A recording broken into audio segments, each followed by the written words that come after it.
Здравствуйте. Сегодня специалисты компании «Партия тепла» приступили к монтажу очередного камина отечественного производства.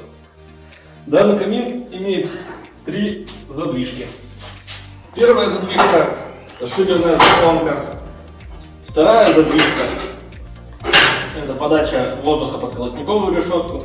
И третья задвижка – подача воздуха на стекло, так называемое чистое стекло.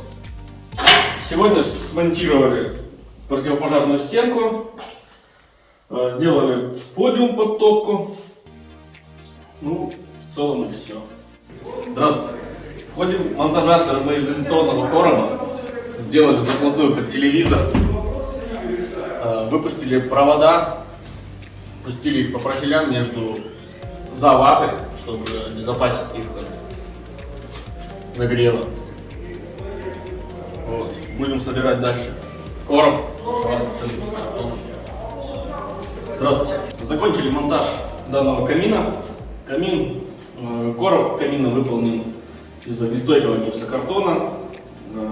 Установили закладную под телевизор, вывели провода под телевизор тоже, интернетовский.